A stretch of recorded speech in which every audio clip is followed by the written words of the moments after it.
Hello guys, welcome back.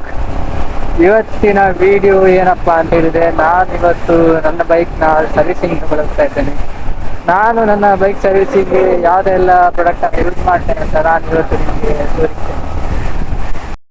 ನೀವೇನಾದರೂ ಹೊಸದಾಗಿ ನನ್ನ ಚಾನಲನ್ನು ನೋಡ್ತಾ ಇದ್ರೆ ತಪ್ಪದೆ ಸಬ್ಸ್ಕ್ರೈಬ್ ಮಾಡಿ, ಹಾಗೆ ಸಪೋರ್ಟ್ ಮಾಡಿ. ನಾನಿವತ್ತು ಯಮಹ ಶೋರೂಮ್ ಮೂಡುಬಿದ್ರೆ ಹೋಗ್ತಾ ಇದ್ದೇನೆ. ಅಲ್ಲಿ ನಾನು ಬೈಕ್ ಪರ್ಚೇಸ್ ಮಾಡಿದ್ದು, ಸೊ ಯಾವಾಗಲೂ ನಾನು ಅಲ್ಲೇ ಸರ್ವಿಸ್ ಮಾಡಿದೆ.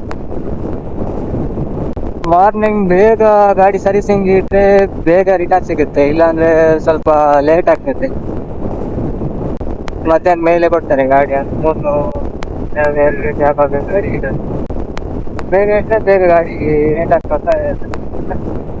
ಗೈಸ್, ಇವತ್ತು ನಾನು ನಿಮಗೆ ನನ್ನ ಬೈಕ್ ಯಾವುದೆಲ್ಲ ಪ್ರಾಡಕ್ಟ್ ಯೂಸ್ ಮಾಡ್ತೇನೆ ಅಂತ, ಸರ್ವಿಸಿಂಗ್ ಟೈಮಲ್ಲಿ ಯಾವುದೆಲ್ಲ ಯೂಸ್ ಮಾಡ್ತೇನೆ ಅಂತ ನಾನು ಇವತ್ತು ನಿಮಗೆ ಹೇಳ್ತೇನೆ ಅಂತ ಹೇಳಿದ್ದೆ. ನೋಡಿ, ಇದು oil Liqui Moly 10W40 fully synthetic street race. ಇದು ಮೇಡ್ ಇನ್ ಜರ್ಮನಿ.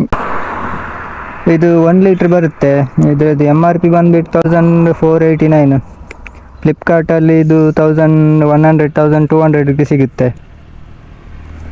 ಇದು ಆಯಿಲಲ್ಲಿ 3 ಟೈಪ್ ಬರ್ತದೆ: ಸೆಮಿ ಸಿಂಥೆಟಿಕ್, ಫುಲ್ಲಿ ಸಿಂಥೆಟಿಕ್, ಮತ್ತೊಂದು ಮಿನರಲ್ ಆಯಿಲ್ ಅಂತ.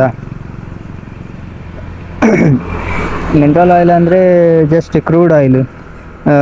ಫುಲ್ಲಿ ಸಿಂಥೆಟಿಕ್ ಆಯಿಲ್ ಅಂದರೆ ನಿಮಗೆ ಅದು ರಿಫೈನ್ಡ್ ಆಗಿರೋ ಆಯಿಲ್, ಫುಲ್ಲಿ ಕೆಮಿಕಲ್ ಪ್ರೊಸೆಸ್ ಆಗಿ ರಿಫೈನ್ಡ್ ಆಗಿರೋ ಹೈಲಿ ಎಫಿಷಿಯನ್ಸಿ ಇರೋವಂಥ ಆಯಿಲ್.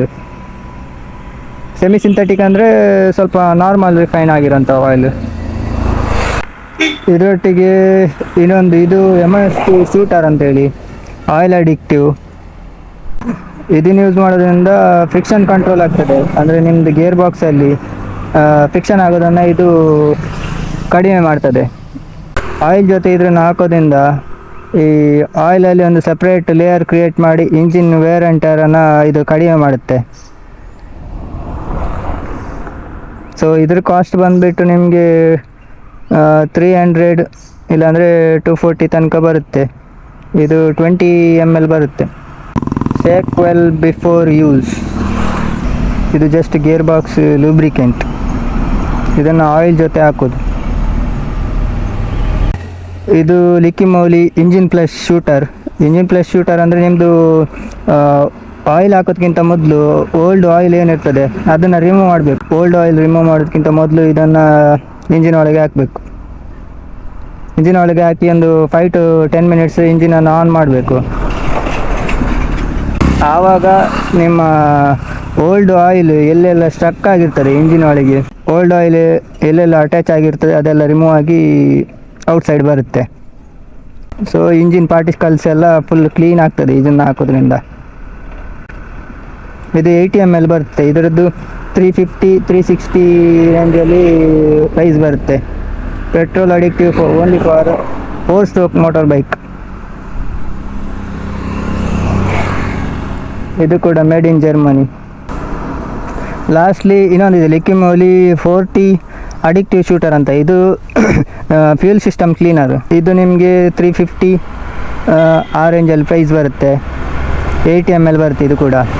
ಇದು ಯಾಕಂತ ಹೇಳಿದರೆ ನಿಮ್ಮದು ಫ್ಯೂಲ್ ಸಿಸ್ಟಮಲ್ಲಿರೋ ಕಾರ್ಬೊರೇಟರ್ ಎಲ್ಲ ಕ್ಲೀನ್ ಆಗಲಿಕ್ಕೆ, ಒಂದು ವೇಳೆ ನಿಮ್ಮನೆಯಲ್ಲಿ ಓಲ್ಡ್ ಪೈಪ್ ಇದ್ದರೆ ಪೈಪಲ್ಲಿ ಹೇಗೆ ನಿಮ್ಮದು ಒಂದು ರೆಡ್ ಕಲರ್ ಪಾರ್ಟಿಕಲ್ಸ್ ಸ್ಟೋರ್ ಆಗ್ತದೆ, ಅದನ್ನು ರಿಮೂವ್ ಮಾಡಬೇಕಾದ್ರೆ ಇದು ಬೇಕು, ಫ್ಯೂಲ್ ಸಿಸ್ಟಮ್ ಕ್ಲೀನರ್ ಬೇಕು. ಇದನ್ನು 15,000 ಯೂಸ್ ಮಾಡಬೇಕು. 15,000 ಕಿಲೋಮೀಟ್ರ್ ರೀಚ್ ಆಗ್ತದಲ್ಲ, ಅದಾದಮೇಲೆ ಇದನ್ನು ಯೂಸ್ ಮಾಡಬೇಕು. 15,000 ಆದಮೇಲೆ ಈ ಫ್ಯೂಲ್ ಸಿಸ್ಟಮ್ ಕ್ಲೀನರನ್ನು ಅದರಲ್ಲಿ ಹಾಕಬೇಕು. ಫುಲ್ ಟ್ಯಾಂಕ್ ಮಾಡಿರಬೇಕು petrol. Gasoline addictive for 4 stroke motor cycle, aspirated and injection. ನಾನು ನನ್ನ ಬೈಕಿಂಗ್ ಸರ್ವಿಸಿಂಗ್ ಟೈಮಲ್ಲಿ ಈ ರೀತಿ 4 ಪ್ರಾಡಕ್ಟನ್ನು ಯೂಸ್ ಮಾಡ್ತೀನಿ: oil, petrol addictive, fuel system cleaner ಮತ್ತು ಫ್ರಿಕ್ಷನ್ ಕಂಟ್ರೋಲರ್. ಅದರಲ್ಲಿ ನಿಮಗೆ ಫ್ರಿಕ್ಷನ್ ಕಂಟ್ರೋಲರ್, ಆಯಿಲ್ ಅಡಿಕ್ಟಿವ್ ಮತ್ತು ಇಂಜಿನ್ ಫ್ಲಶ್ ಕಾಂಬೋ ಪ್ಯಾಕಲ್ಲಿ ಸಿಗ್ತದೆ. ಫ್ಲಿಪ್ಕಾರ್ಟಲ್ಲಿ ನಿಮಗೆ 900 ಇಲ್ಲಾಂದರೆ 1000 ರೂಪೀಸಲ್ಲಿ ಸಿಗ್ತದೆ. 3 ಐಟಮ್ ಕೂಡ ಕಾಂಬೋ ಪ್ಯಾಕಲ್ಲಿ ಸಿಗ್ತದೆ. ಈ 3 ಪ್ರಾಡಕ್ಟಿನ ಲಿಂಕನ್ನು ನಾನು ಡಿಸ್ಕ್ರಿಪ್ಷನಲ್ಲಿ ಮೆನ್ಷನ್ ಮಾಡಿರ್ತೇನೆ. ಇಷ್ಟ ಆಯ್ತವರು ಪರ್ಚೇಸ್ ಮಾಡ್ಬೋದು. ನಾರ್ಮಲ್ ಆಯಿಲ್ಗಿಂತ ಇದನ್ನು ಯೂಸ್ ಮಾಡಿದರೆ, ಲಿಕ್ಕಿ ಮೌಲಿ ಯೂಸ್ ಮಾಡಿದರೆ ಆಲ್ಮೋಸ್ಟ್ ಒಂದು 5,000 ತನಕ ಆರಾಮ್ಸೆ ಯೂಸ್ ಮಾಡ್ಬೋದು. ಆವಾಗ ನಿಮಗೆ ಸೇಮ್ ಆಗ್ತದೆ 600 1200 ಆಗ್ತದೆ. ಇದರದ್ದು 1 ಲೀಟರ್ ಕಾಸ್ಟ್ ಸೇಮ್ ಆಗ್ತದೆ. ಸೊ ಯೂಸ್ ಮಾಡಬೇಕಾದ್ರೆ ಬೆಸ್ಟ್ ಪ್ರಾಡಕ್ಟನ್ನು ಯೂಸ್ ಮಾಡಿ to get the best result. ನಾನು 10,000 ಕಿಲೋಮೀಟ್ರಿಗೆ ಆಯಿಲ್ ಇಂಟರ್ವಲ್ ಮಾಡಿದೆ. ಸೊ ಇವಾಗ 15,000 ಆಗಿದೆ. 5,000 ಕಿಲೋಮೀಟ್ರಿಗೆ ಒಮ್ಮೆ ನಾನು ಚೇಂಜ್ ಮಾಡ್ತೇನೆ. 5,000 ಕಿಲೋಮೀಟರ್ಗಿಂತ ಜಾಸ್ತಿ ರನ್ ಮಾಡ್ಬೋದು, ಬಟ್ ಇಂಜಿನ್ ಡ್ಯಾಮೇಜ್ ಆದರೆ ತುಂಬ ಪ್ರಾಬ್ಲಮ್. ಸೊ 5,000 ಕಿಲೋಮೀಟರ್ ತನಕ ಯೂಸ್ ಮಾಡಿ.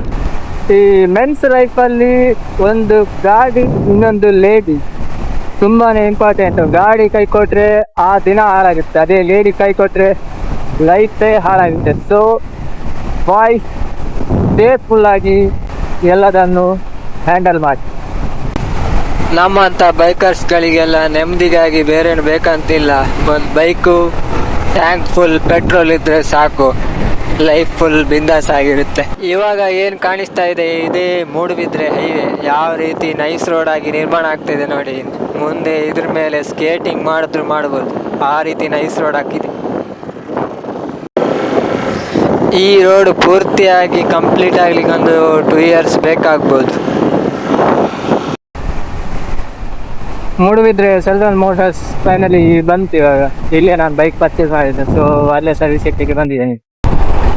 ಮೇಯ್ನ್ಲಿ ನೀವು ಎಲ್ಲಿ ಬೈಕ್ ಪರ್ಚೇಸ್ ಮಾಡಿರ್ತೀರ ಅಲ್ಲೇ ಸರ್ವಿಸ್ ಮಾಡಲಿಕ್ಕೆ ಕೊಟ್ಟರೆ ರೆಸ್ಪೆಕ್ಟ್ ಸ್ವಲ್ಪ ಜಾಸ್ತಿ. ಬೇರೆ ಕಡೆ ಕೊಟ್ಟರೆ ಅವರು ಅಷ್ಟು ಗಾಡಿನ ಕೇರ್ ಮಾಡಲ್ಲ, ನಿಮಗೂ ಅಷ್ಟು ರೆಸ್ಪೆಕ್ಟ್ ಮಾಡಲ್ಲ. ಗಾಡಿನ ಇಟ್ಟೋಗ್ಲಿಕ್ಕೆ ಹೇಳಿದರು, ಬೇರೆ ಗಾಡಿ ತುಂಬ ಉಂಟಂತೆ ಸರ್ವಿಸಿಗೆ ಬಂದದ್ದು. ಫಸ್ಟ್ ಟೈಮ್ ಗಾಡಿನ ಸರ್ವಿಸ್ ಸೆಂಟರಲ್ಲಿ ಇಟ್ಟು ಹೋಗ್ತಿದ್ದೇನೆ. ಯಾವಾಗಲೂ ರಿಪೇರಿ ಆಗುವ ತನಕ ಸರ್ವಿಸ್ ಸೆಂಟರಲ್ಲಿ ಕಾದು ರಿಪೇರಿ ಆದಮೇಲೆ ತಗೊಳ್ಳೋಗ್ತಾ ಇದ್ದೆ. ದೇವರೇ ನೀನೇ ಕಾಪಾಡಪ್ಪ. ಫೈನಲಿ ನನ್ನ ಕುದುರೆ ವಾಶ್ ಎಲ್ಲ ಆಗಿ ಪಳ ಅಂತ ರೆಡಿ ಆಗಿದೆ. ಇವಾಗ ಈ ಕುದುರೆನ ಟ್ರ್ಯಾಕಲ್ಲಿ ಓಡಿಸೋ ಸಮಯ. Let's ride. Dim dipper switch ಸ್ವಲ್ಪ ಲೂಸ್ ಆಗಿತ್ತು, ಇವಾಗ ಕರೆಕ್ಟ್ ಆಗಿದೆ. ಗಾಡಿನ ಸರ್ವಿಸಿಂಗಿಗೆ ಅಂತ ಈ ಸರ್ವಿಸ್ ಸೆಂಟರಲ್ಲಿ ಇಟ್ಟು ಹೋಗೋದು ಒಂಥರ ರೋದನೆ ಗುರು. ಯಾಕಂತ ಹೇಳ್ತೀರಾ? ಯಾಕಂದರೆ ಇದು ಒಂಥರ ಬೆಕ್ಕು ಮರಿ ಹಾಕಿದಾಗೆ, ಬಿಟ್ಟು ಹೋಗಂಗೂ ಇಲ್ಲ, ಹತ್ರ ಇರೋ ಹಂಗೂ ಇಲ್ಲ. ಸುಮ್ಮನೆ ಕುತ್ಕೊಳ್ಳೋಕ್ಕಾಗಲ್ಲ, ಕುತ್ಕೊಂಡ್ರೆ ಅದೇ ಯೋಚನೆ, ಆ ಸರ್ವಿಸ್ ಸೆಂಟರ್ ಹುಡುಗ ಸರಿ ಮಾಡಿರ್ತಾನೋ ಇಲ್ವೋ, ಅಥವಾ ನನ್ನ ಬೈಕ್ ಪಾರ್ಟ್ಸ್ ಎಲ್ಲ ತೆಗೆದು ಬೇರೆ ಬೈಕಿಗೆ ಹಾಕಿರ್ತಾನೋ ಇಲ್ವೋ ಏನೋ ಅಂತ ಒಂಥರ ಒಂದು ಚಿಂತೆ. ಈ ಥರ ನಿಮಗೂ ಕೂಡ ಗಾಡಿ ಇಟ್ಟೋದ್ಮೇಲೆ ಇದೇ ರೀತಿ ಫೀಲಿಂಗ್ಸ್ ಬಂದಿರ್ತದೆ ಅಂತ ನನಗೆ ಗ್ಯಾರಂಟಿ. ಈ ಥರ ಫೀಲಿಂಗ್ಸು ಗಾಡಿ ಸರ್ವಿಸ್ ಸೆಂಟರಲ್ಲಿ ಇಟ್ಟೋಗಿರೋ ಎಲ್ಲ ಮಿಡ್ಲ್ ಕ್ಲಾಸ್ ಬಾಯ್ಸ್ಗೂ ಬಂದೇ ಬರುತ್ತೆ. ಪ್ರತಿ ಬಾರಿ ನೀವು ಸರ್ವಿಸ್ ಸೆಂಟರಲ್ಲಿ ಆಯಿಲ್ ಚೇಂಜ್ ಮಾಡಬೇಕಾದ್ರೆ ತಪ್ಪದೆ ಈ ಆಯಿಲ್ ಫಿಲ್ಟ್ರನ್ನು ಚೇಂಜ್ ಮಾಡಿ. ಇಲ್ಲಾಂದರೆ ನೀವು ಹೊಸ ಆಯಿಲ್ ಹಾಕಿದ್ರು ಆಯಿಲ್ ಇಂಜಿನ್ ಒಳಗೆ ಫ್ಲೋ ಆಗೋದಿಲ್ಲ, ಸೊ ವೇಸ್ಟ್ ಆಗಿ ಬಿಡ್ತದೆ. ಆಯಿಲ್ ಫಿಲ್ಟರಲ್ಲಿ ಬ್ಲಾಕ್ ಆಗಿ ಸ್ಟಕ್ ಆಗಿ ಬಿಡುತ್ತೆ. ಆಯಿಲ್ ಇಂಜಿನ್ ಒಳಗೆ ಫ್ಲೋ ಆಗದೆ ಇಂಜಿನ್ ಬರ್ನ್ ಆಗುವ ಸಾಧ್ಯತೆ ಇದೆ. ಗಾಯ್ಸ್, ಇವತ್ತು ಈ ಸರ್ವಿಸಿಂಗ್ ಕಾಸ್ಟ್ ಬಿಲ್ ಎಷ್ಟಾಗಿದೆ ಅಂತ ನಾನೀಗ ನಿಮಗೆ ತೋರಿಸ್ತೇನೆ. So oil cleaner, brake pad kit, air cleaner, pad service consumable, brake pad set, dynamic inspection charges, chain lube, GST ಎಲ್ಲ ಸೇರಿ 1410. ಅದರೊಟ್ಟಿಗೆ ವಾಶ್ ಇದು 150. ಟೋಟಲ್ 1560 ಆಗಿದೆ ಇವತ್ತಿನ ಸರ್ವಿಸ್ ಕಾಸ್ಟ್.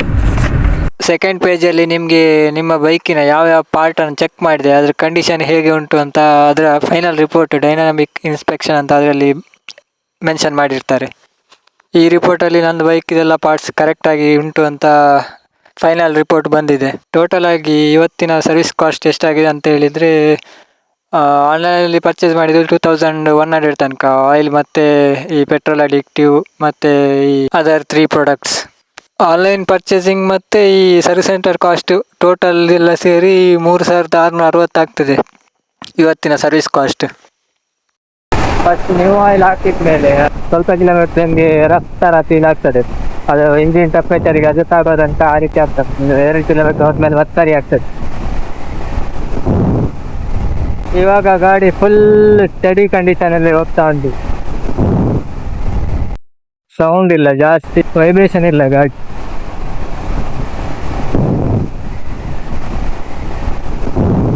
ಏರ್ ಫಿಲ್ಟರ್ ಒಂದು ಚೇಂಜ್ ಮಾಡ್ತಾರೆ. ಬಡ್ಡಿ ಮಗಂದು ಇಡೀ ಏರ್ ಫಿಲ್ಟರ್ ಒಳಗೆ ಹೋಗಿ ಏರ್ ಫಿಲ್ಟರ್ನೇ ತಿಂದು ಬಿಟ್ಟಿದೆ. ಸೊ ಇಲ್ಲಾಂದ್ರೆ ಏರ್ ಫಿಲ್ಟರ್ ಒಂದು ಕಾಸ್ಟ್ ಉಳಿತಿತ್ತು.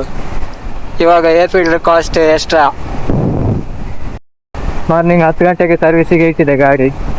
ಸದ್ಯ 6 ಗಂಟೆಗೆ ಆಗ್ತಾ ಹೇಳಿದ್ರು. ಸಂಜೆ 6 ಗಂಟೆಗೆ ಹೋಗಿ ತಗೊಂಡು ಬಂದೆ. ಇವತ್ತಿನ ಈ ಇನ್ಫಾರ್ಮೇಶನ್ ವಿಡಿಯೋ ಇಷ್ಟ ಆದರೆ ಲೈಕ್ ಮಾಡಿ, ಹಾಗೆ ಶೇರ್ ಮಾಡಿ. ಇದಾಗಿತ್ತು ಇವತ್ತಿನ ವಿಡಿಯೋ. ಯಾರೆಲ್ಲ ವಿಡಿಯೋ ನೋಡ್ತಾ ಇದ್ದೀರಾ ಥ್ಯಾಂಕ್ ಯು ಸೋ ಮಚ್ ಅಂತ ಹೇಳ್ತಾ ಇಲ್ಲಿಗೆ ವಿಡಿಯೋನ ಎಂಡ್ ಮಾಡ್ತಾ ಇದ್ದೇನೆ.